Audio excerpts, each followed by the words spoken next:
They eat 20,000 calories, crush rivals with a flick, and weigh more than bears. This is what real sumo giants are capable of. Centuries ago in ancient Japan, people believed that a good harvest depended on keeping the gods happy. So warriors would face off in intense but respectful battles, calling upon the spirits of nature, called kami, to bless the land with rain and fertile soil. These early rituals slowly evolved, and instead of just two farmers settling scores, the matches turned into full-blown ceremonies held in shrines. Sumo was born from this mix of belief, bravery, and brute force. By the 8th century, sumo was already being recorded in imperial court documents. And by the time of the Edo period, sumo had become a favorite form of entertainment, drawing crowds just like concerts or major league games today. Imagine something like WWE, but with centuries-old tradition and much more spiritual weight. Even the ring itself, the dohyo, is sacred. The clay floor is topped with a layer of purifying sand. Salt is thrown before matches to drive out evil. The canopy above the ring is shaped like the roof of a Shinto shrine. This isn't just design, it's belief woven into every corner of the sport. And don't be fooled by the simple rules. First to step out of the ring or touch the ground with anything but the soles of the feet loses. But this simplicity is deceptive. There's a world of discipline, technique, and philosophy hidden under the surface. Sumo isn't just about size. Back then, many wrestlers were lean, fast, and incredibly tactical. Think of them more like martial artists than tanks. Fighters didn't train for size alone, they trained for mastery. It wasn't until the modern era that size began to dominate the sport. And even now, the best wrestlers mix power with precision. The mental game is just as real as the physical one. Wrestlers train their focus as intensely as their bodies. Sumo today is part ancient ceremony, part extreme sport, and part national treasure. It's Japan's answer to both gladiator combat and theater. In a world of fast scrolling and short attention spans, sumo dares to be slow, methodical, and meaningful. It's like if you mix the quiet intensity of a samurai duel with the hype of a major sports final, and sprinkled in the seriousness of a royal tradition. So the next time you see two giant wrestlers face off, remember, it's not just a fight, it's the echo of thousands of years of history, and it's only the beginning. Sumo wrestling is one of the few sports where size isn't just an advantage, it's a strategy. In most professional competitions around the world, athletes compete in carefully divided weight classes. But in sumo, it's different. There are no weight categories. That means a wrestler weighing 130 pounds could be matched up against someone more than twice their size. And in that kind of matchup, every extra pound can tip the balance between victory and defeat. Over time, sumo evolved to reward not just technique, but sheer mass. The heavier the wrestler, the more force they can generate. It's simple physics, momentum, stability, and raw pushing power. A massive wrestler is harder to budge and can charge forward like a freight train. When two such athletes collide in the ring, it's not just a match, it's a clash of titans. But this wasn't always the image of sumo. Long ago, wrestlers were more varied in size and often relied more on agility and muscle tone than body mass. Back then, matches could resemble tactical martial arts battles more than power struggles. But as the sport grew more competitive, size became an essential tool, especially when a single step outside the ring means losing it all. That's why today, wrestlers weighing about 300 kilograms, or 660 pounds, aren't just rare wonders. They're contenders. Their size alone changes how matches play out. A larger wrestler can hold their ground better, absorb blows with less impact, and overpower lighter opponents by simply shifting their weight at the right moment. Still, it's not all about being big. Balance, speed, and precision matter too. The best sumo wrestlers know how to control their massive frames with surprising grace. They train to make every move deliberate, every step solid. Watching a match is like seeing two bulldozers dance. It's powerful but surprisingly agile. Sumo's relationship with size is part of what makes it so unique.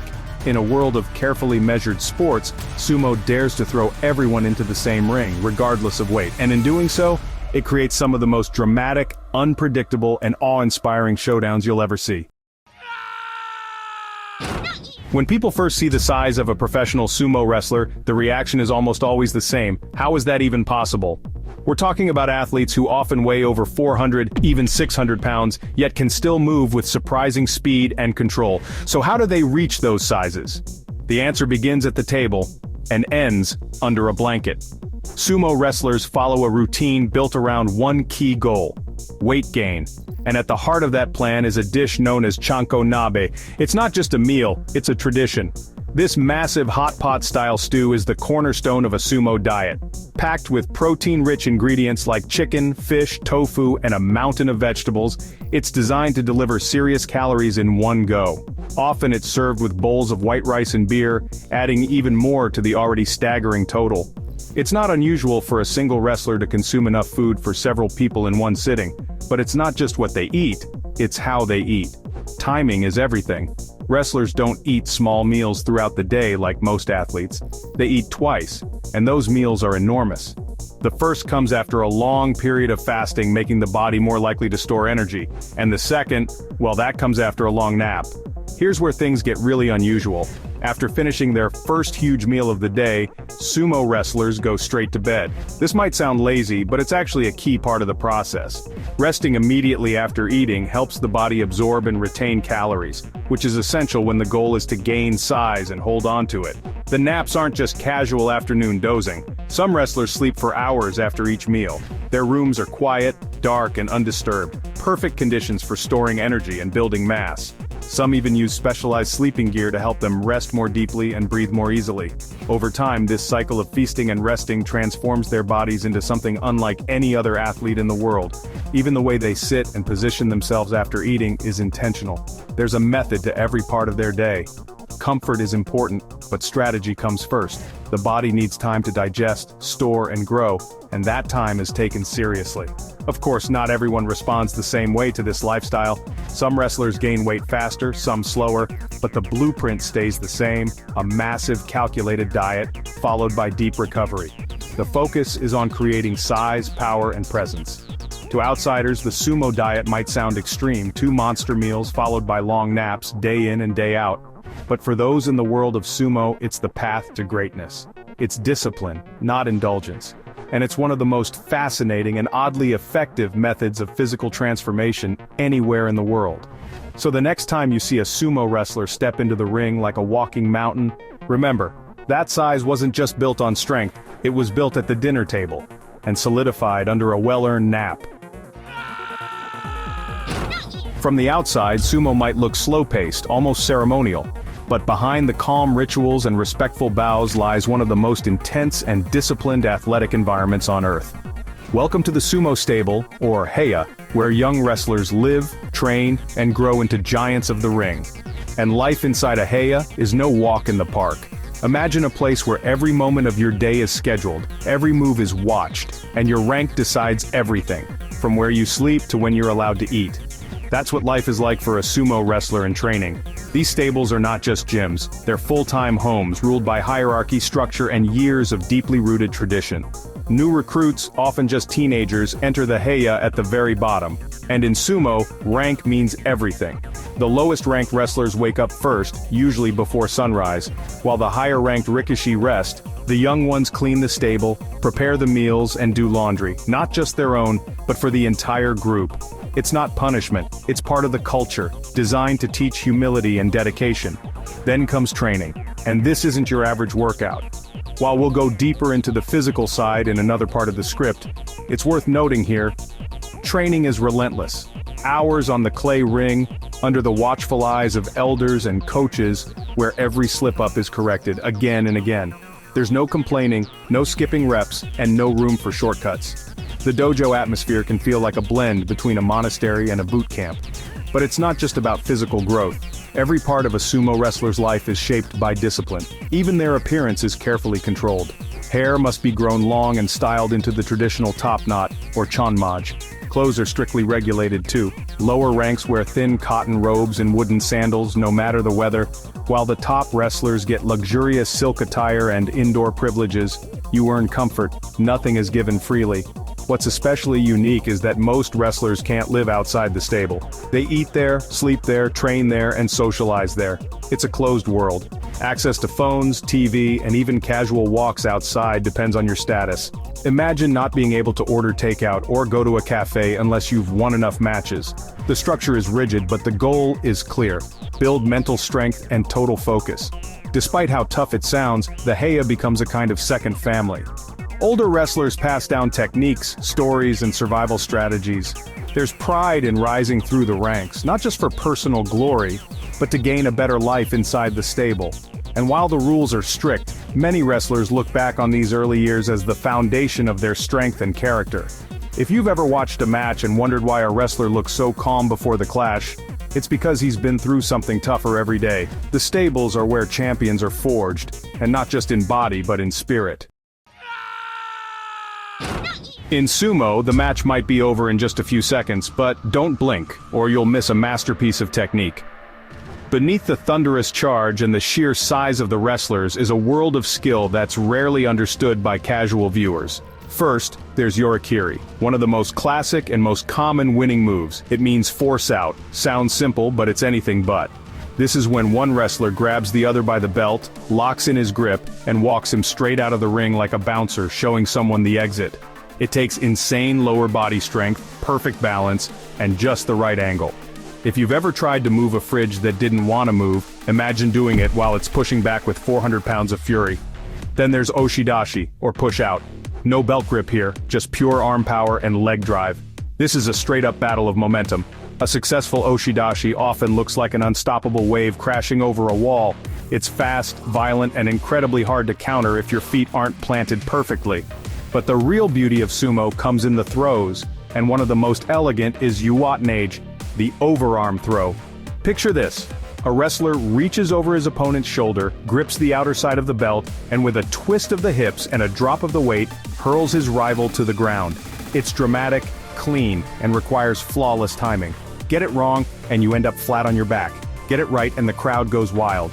There's also Shitada Hineri, a move so rare and technical it's almost like a magic trick.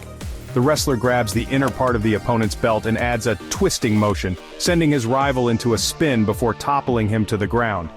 When executed perfectly, it looks like one wrestler has literally undone the other with a flick. Want something more explosive? That would be Suppari, a rapid-fire flurry of open-handed thrusts to the chest, neck, or even the face. Think of it like a sumo version of a drum roll, except every beat can knock you off your feet. When a wrestler starts throwing Suppari, it's often to gain the upper hand quickly or push an opponent into panic mode. It's fast, aggressive, and incredibly hard to deal with. And then there's the Hataki Komi, the slapdown. When a charging opponent lowers their head too much or gets overly aggressive, a skilled wrestler can sidestep and use their momentum against them.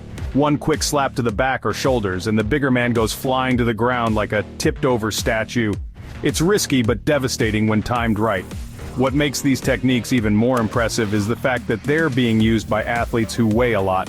Moving that kind of weight with precision and control is an art in itself. There's no padding in sumo, no breaks, no second chances.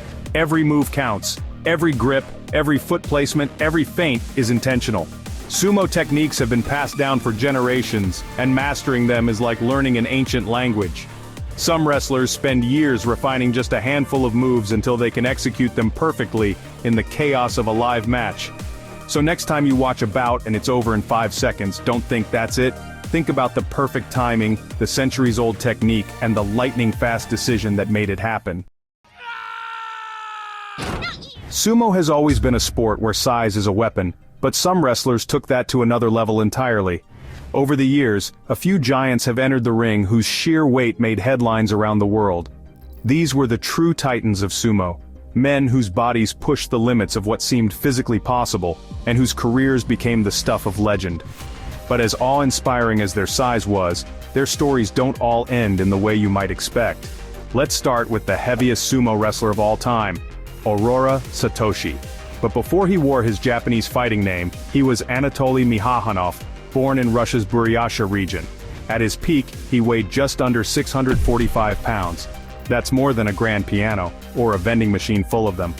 What's incredible is that Ōrora wasn't just big, he was skilled. His size made him nearly immovable in the ring, and his popularity soared thanks to his unique presence. Next is Yamamoto Yamarayuta, the heaviest sumo wrestler of Japanese origin. Topping the scales at 610 pounds, he was once the pride of Japan's heavyweight hopes. Unlike many foreign-born Rikishi, Yamamoto Yama brought size and skill in equal measure, climbing quickly through the ranks. But just as his career was heating up, scandal hit. In a wide-ranging investigation into match-fixing within the sport, Yamamoto was dismissed by the Sumo Association, effectively ending his professional sumo journey overnight. Then there's Konishiki Yasokichi, a Hawaiian-born legend who became the first non-Japanese wrestler to reach the sport's second highest rank, Ozeki. At his peak, Konishiki weighed around 630 pounds, earning him the nickname, the Dump Truck. But his size wasn't the only thing fans admired. Konishiki brought power, heart, and style to the ring. Though many believed he deserved to be named Yokozuna, the top rank, it never happened, sparking debates that still echo today. What unites these giants isn't just their staggering size, it's their ability to adapt, evolve, and leave a lasting impression beyond the dohyo. In sumo, being heavy can help you win matches, but it's what you do after the matches are over that defines your legacy. Sumo may look like an ancient sport rooted in tradition, and it is, but make no mistake, at the top, it's also big business. Behind every ritual, every match is a system of serious rewards. And for those who rise through the ranks, the earnings can be just as impressive as the size of the wrestlers themselves. Let's start with the basics, salary. In professional sumo, not every wrestler is paid. Only those who reach the top two divisions, Makuuchi and Juryo, become salaried professionals. Everyone below that line earns next to nothing and lives under stricter rules, relying on food and lodging provided by the stable. But once you hit the salaried level, the game changes. A wrestler in the Juryo division earns a monthly salary of about $9,000. Not bad, but it gets much better. Move up to the elite Makuuchi division and that number jumps to around $15,000 per month. And if a wrestler reaches the rank of Ozeki, the second highest in sumo, the monthly salary can climb to over $22,000. Now, the holy grail, becoming a yokozuna, the grand champion.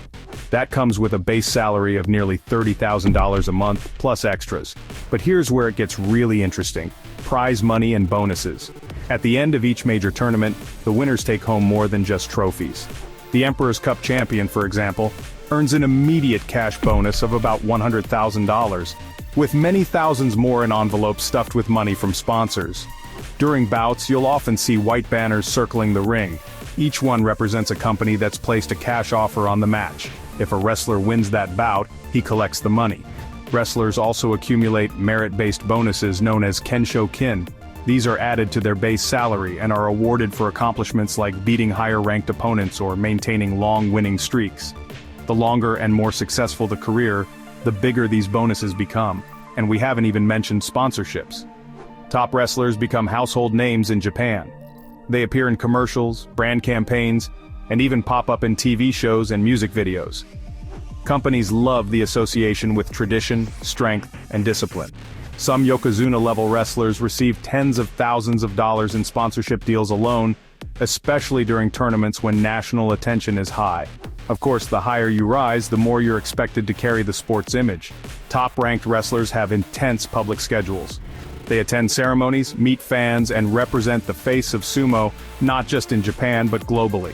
It's a lot of responsibility, but it comes with status, respect, and financial freedom that most athletes in other sports would envy. And here's a fun twist. Wrestlers don't even pay for rent or food while they're training. All of that is covered by the stables. So when the paychecks start rolling in, there are fewer personal expenses than you might expect. So while the path to the top of sumo is paved with sacrifice, routine, and years of discipline, the reward waiting at the peak is more than just glory. It's financial power. When a sumo wrestler steps out of the ring for the last time, it's not just the end of a career. It's the beginning of a very different life.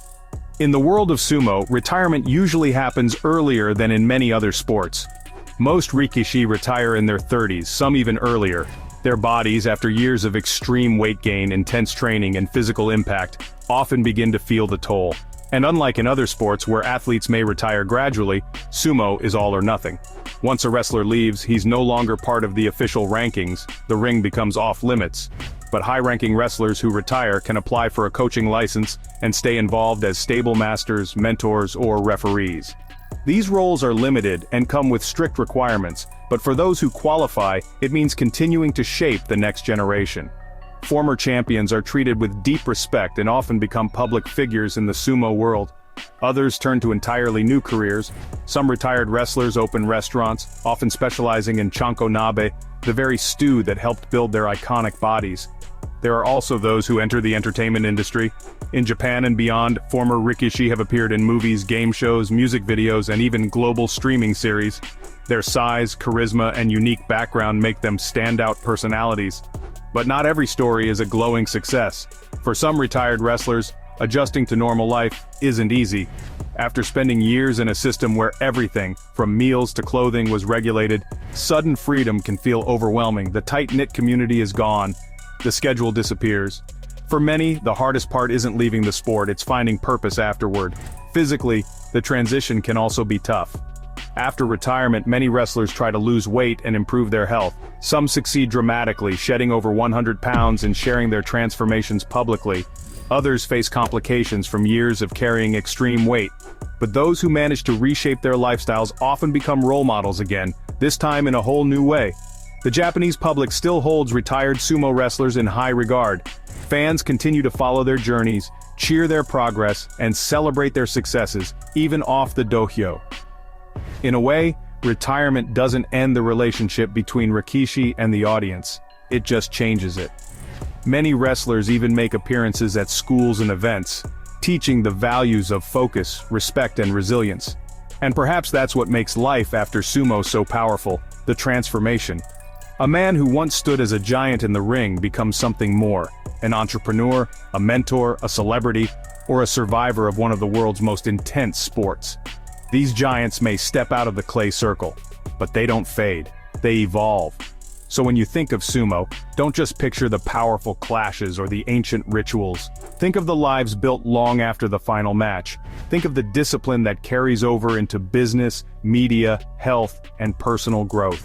Because in sumo, leaving the ring isn't the end of the story. For many, it's just where the next chapter begins. That's about it. Would you like to become a sumo wrestler? Write in the comments. For more useful information, watch other videos.